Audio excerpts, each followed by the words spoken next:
राजन विजय ने एक और प्रश्न किया, हे द्विजवर, नवरात्रि व्रत करने का क्या फल है और किस विधि से उसका पालन करना चाहिए, कृपा करके आप हमें बताएं। तो श्री व्यास जी महाराज कहते हैं, राजन, चैत्र और अश्विनी के पवित्र महीने में भक्ति पूर्वक यह पूजा करनी चाहिए। अमावस्या के दिन ही उत्तम सामग्री एकत्रित कर लेनी चाहिए और तभी से माता रानी के व्रत की व्यवस्था उस व्यक्ति को करनी चाहिए जो रखना चाहते हैं व्रत। ब्राह्मणों का भी वर्ण करना चाहिए पाठ करने के लिए नवरात्रि में। नवारण जो भी पाठ आप करना चाहें, सतचंडी, लखचंडी, सहस्त्र चंडी, मंत्रों का जाप कराना चाहें,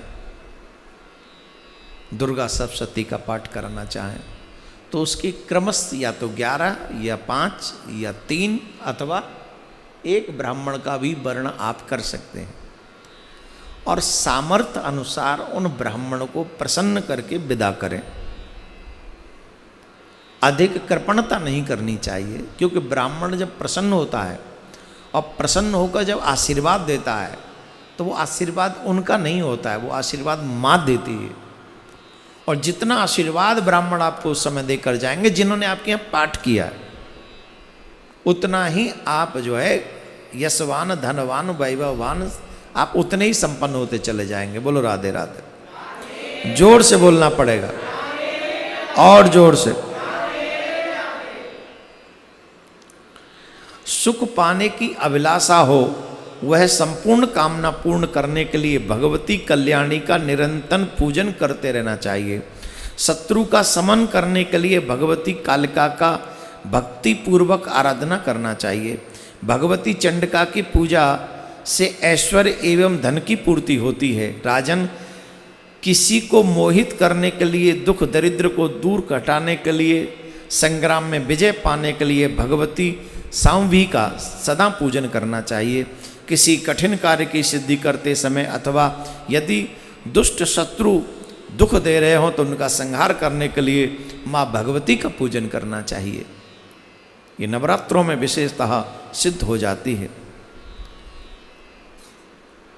महान पापी भी यदि नवरात्रि व्रत कर ले तो संपूर्ण पापों से उसका उद्धार हो जाता है। प्राचीन समय की एक कथा है, एक निर्धन वैश्य, वह महान दुखी था। राजन, कौशल देश के किसी सज्जन ने उसका विवाह कर दिया था। उसके बहुत से बाल बच्चे हो गए थे, पर उसको पेट भरने लायक भी उसके पास पर्याप्त धन नहीं था। बोलो राधे राधे। दरिद्रता ने उसको चारों तरफ से घेरा हुआ था। वो सोचता था मैं क्या करूं, मैं क्या करूं, मुझे क्या करना चाहिए, इत्यादि इत्यादि उसके जीवन में दुख थे। किसी ब्राह्मण के पास जाकर उसने पूछा, हे ब्राह्मण देवता, आप मुझ पर कृपा करके बताओ कि मेरी दरिद्रता कैसे दूर हो सकती है। मेरी छोटी छोटी बच्ची हैं, बच्चे हैं, भोजन पाने के लिए वो तरसते रहते हैं। मैं उनको किस तरीके से सुख पहुंचा सकता हूं? कुछ तो मेरे ऊपर कृपा करो, कुछ तो मुझे बताओ। बोलो राधे राधे।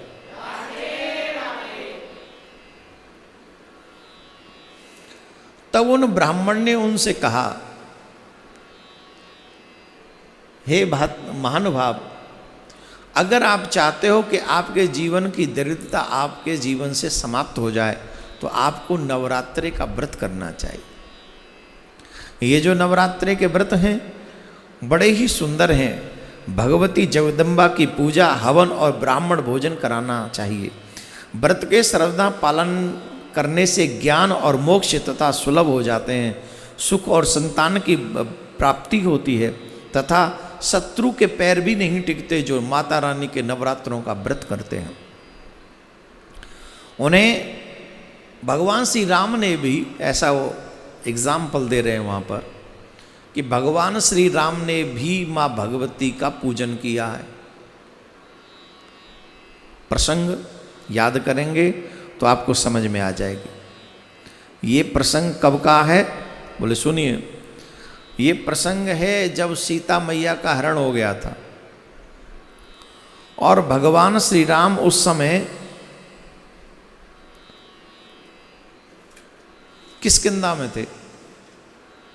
उस समय भगवान श्री राम किष्किंधा में थे। सीता माँ की खोज नहीं हो पा रही थी उन दिनों में।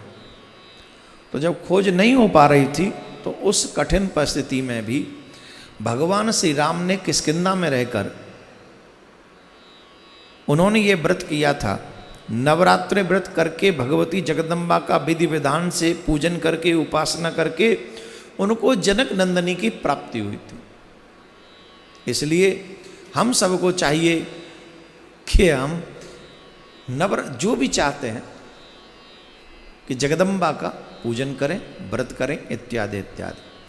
तो इस व्रत को करने से व्यास जी कहते हैं राजन ब्राह्मण की ये बात सुनकर उस वैश्य ने उसे अपना गुरु बना लिया। साथ ही माया बीज नामक भुवनेश्वरी मंत्र की उसने दीक्षा ले ली।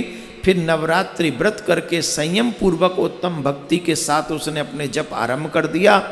और नव वर्ष के नवरात्रि के अंतिम अष्टमी के दिन आधी रात के समय भगवती प्रकट हुई और उन्होंने उस वैश्य को अपने दर्शन दिए। साथ ही विविध प्रकार के वर देकर उसको कृतकृत्य कर दिया। बोले सच्चे दरबार की बोले सच्चे दरबार की जय। बोले सच्चे दरबार की